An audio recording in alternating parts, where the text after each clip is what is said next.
What's up, y'all? My name is JR, and for those of you who don't already know, I'm a huge movie and TV nerd. If you're new here, I appreciate you taking the time to check out my channel. I hope you consider sticking around and joining the film community I'm trying to build here on YouTube. So in today's video, I'm going to be giving my reaction and review of the first episode in Season 2 of the Amazon Prime post-apocalyptic drama television series, Fallout. And just so you guys know, this video will contain spoilers, so if you haven't gotten around to watching this episode yet and you don't want to know anything that happens in it, you might want to exit this video now. And with that being said, no more wasting time, let's get into it.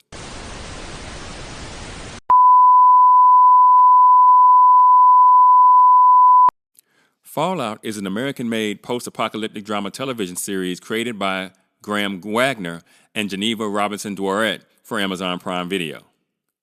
Based on the role-playing video game franchise created by Tim Kaine and Leonard Boyarsky, the series is set 2 centuries after the Great War of 2077, in which society has collapsed following a nuclear holocaust.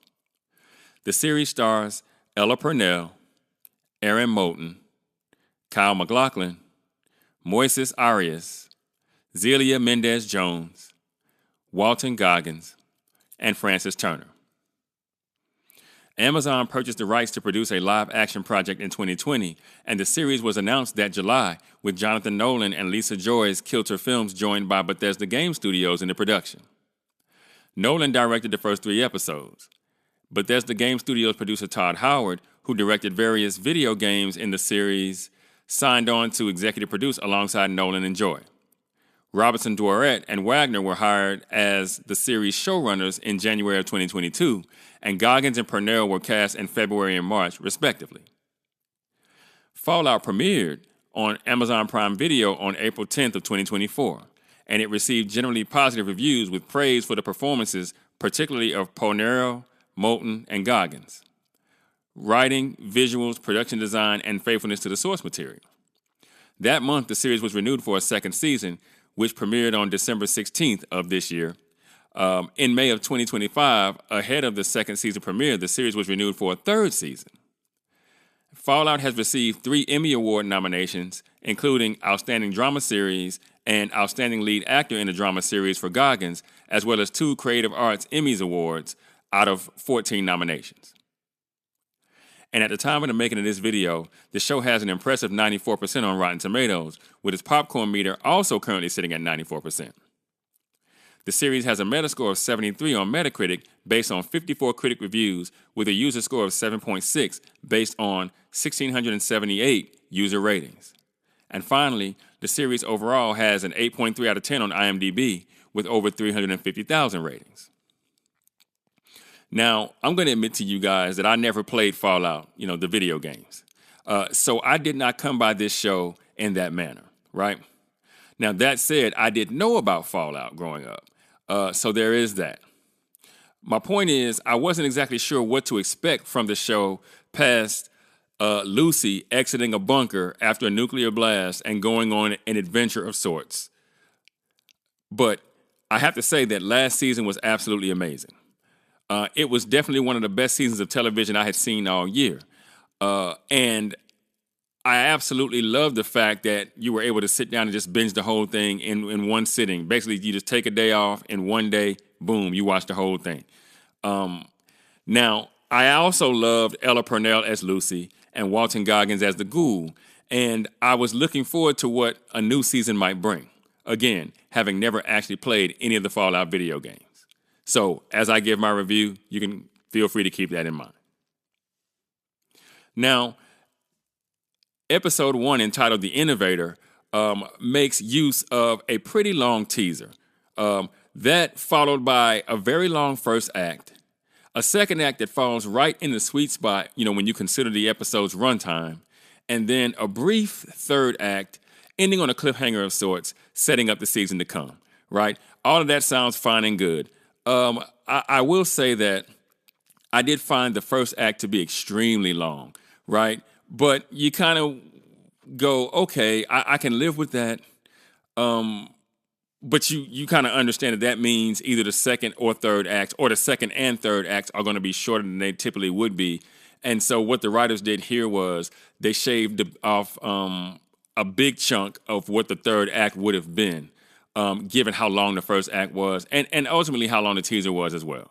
And so I will tell you guys, I didn't really love that, but I mean, it's a creative medium. You do what you got to do, right?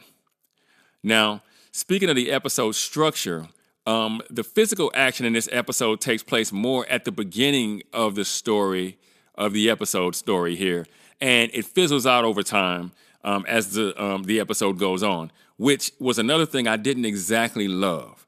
But as you sit down and you think about it, this is not too far off from what the writers did in the pilot episode for last season. So I was able to just look at this as, simply put, the writers having decided that this is what the stylistic plan is going to be, what the norm is going to be, if you will, with this series. Now, I was pretty pumped to see Ella Pernera return as Lucy. And again, I've told you guys in other videos, I thought she was the perfect actor for this role. I really cannot think of another single actress that I would have preferred to see play this role than her. And so I was excited to see her come back and to do her thing there. And I also really appreciate the return of my man, Walton Goggins. I've been a fan of his ever since Justified. Boyd Crowder, that was my dude. So, I mean, Walton Goggins, I'm going to be real with you. I'll watch anything he's in. And I think he brings a witty charm to the ghoul that I think works really well in this show, especially given the fact that he has to also play Cooper Howard, in human form in the flashbacks. And, I am interested in the introduction of the new antagonist here in this season, Robert House, played by Justin Theroux. I think Justin Theroux, he kind of plays bad guys with this interesting kind of flair. And so I'm interested to see what he can do with this character and how the character will impact the story as it continues. Now, I think the macro writing worked fine here, especially in this episode. As the show continues to feature Lucy's journey to find her father and, in her words, bring him to justice for all the bullshit, if I'm being quite honest. What's going to be interesting is finding out as she pieces together exactly what a piece of crap her dad is and whether or not that changes her viewpoint of him and, how she feels about her nonviolent approach to everything, right? We see Lucy is willing to kind of shoot and maim, and she'll pull the gun out, she'll point it at you, but she really don't want to shake nothing if she ain't got to.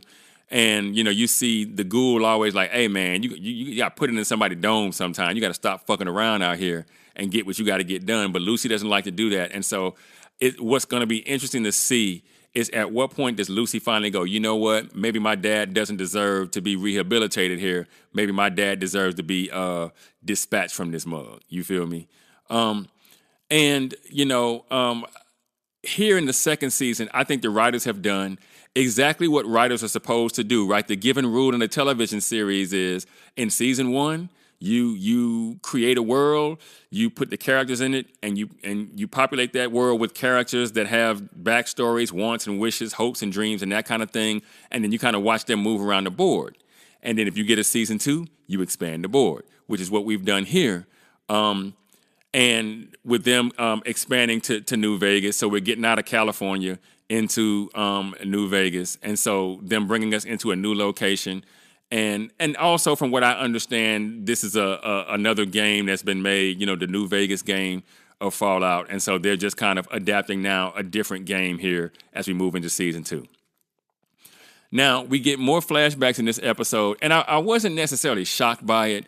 But I was wondering, at what point do the flashbacks stop and we just kind of move forward? But it feels to me like this is going to just be a part of the series all the way through to the end, is that we're going to be getting flashbacks. And that's how the writers have decided to add exposition here, is through the flashbacks. I don't necessarily have an issue with that, but that does mean that they're going to be heavy on the flashbacks. And I always tell people when it comes to flashbacks, the rule for me with flashbacks is you only add flashbacks to add context. Anything else is just wasted time, space, and all that. So as long as the flashbacks add context, continue to add context, and we're not seeing flashbacks of things that are not germane to the story that's being told in the present, I'm okay with it, even though, it gets to the point where it's looking like the flashbacks might be 25 to 35% of the story that we get told throughout the entirety of this series.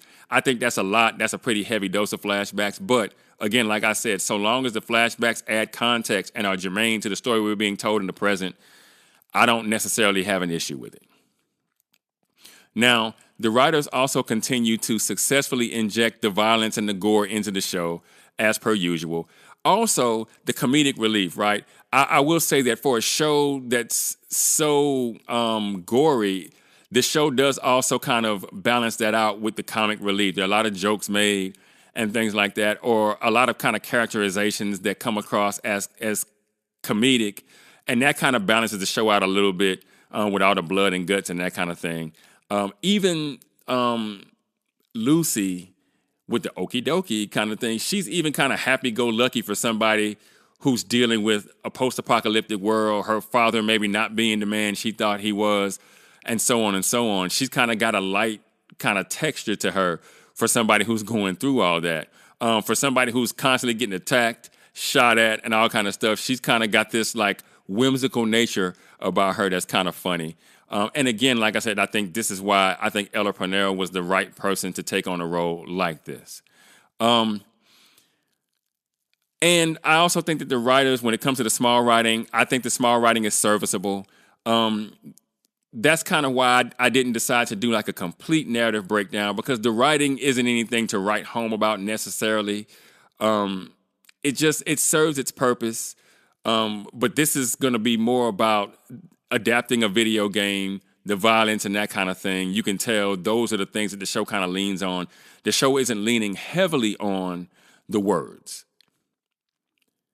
And so, all the writers have to do here with the small writing is to not distract from what the show's overarching goals appear to be at this point. And at this point, I can say they're doing a pretty good job at essentially the writers of not getting in the way, so to speak, when it comes to dialogue. Now, I didn't like the fact that we did not see Maximus at all in this episode. It just felt to me like his exclusion was a glaring omission, especially since we seem to catch up with all of the main characters except him in this episode.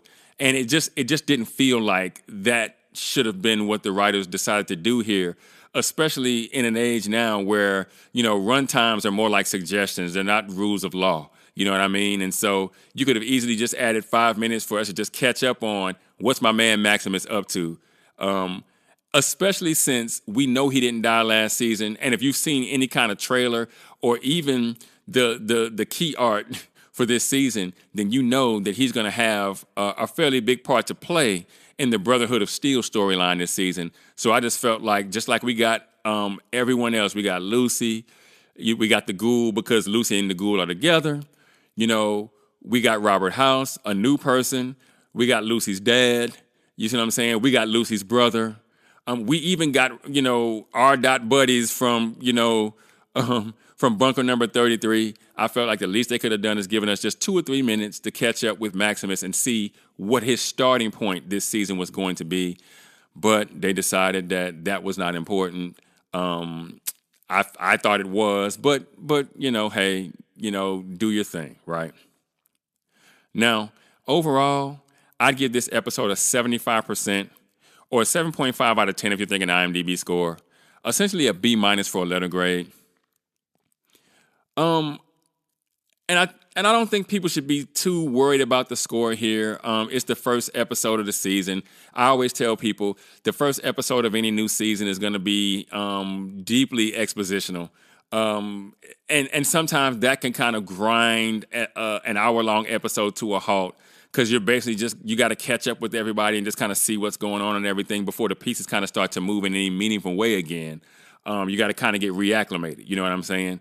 And so, I'm sure that the scores for the episodes will probably get a little higher as we move throughout the season. But, like I said, for now, 75, 7.5 out of 10. I still think that's really good. But though overall, the first episode of this new season, it was a bit of a slow burn, right? Especially given that you can't binge this season like you could the one that came before. I really think that is going to be a part of the evaluation of this season of the show. the fact that you can't binge it. And they didn't even release like multiple episodes like they do sometimes, where you'll get like the first 2 or the first 3, and then they'll go to an episode a week after that. They didn't do that here. They just gave us the one. They're trying to string this thing out. I guess I can't blame them. They want to get subscribers, but I would have rather them done something where we at least got multiple episodes to kind of make this thing. Let's get the show on the road, and let's get it. Let's get what we got to get and get on. But they didn't decide to do that. So there's that.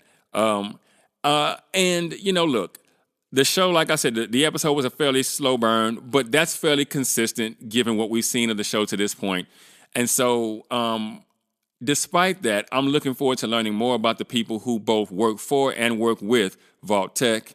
I'm also looking forward to seeing Lucy's second confrontation with her father, because we know that's coming, likely toward the season's end, as well as whether or not the ghoul will in fact be reunited with his family. And I wouldn't even be surprised if Lucy's dad maybe checks out here at the end of this season.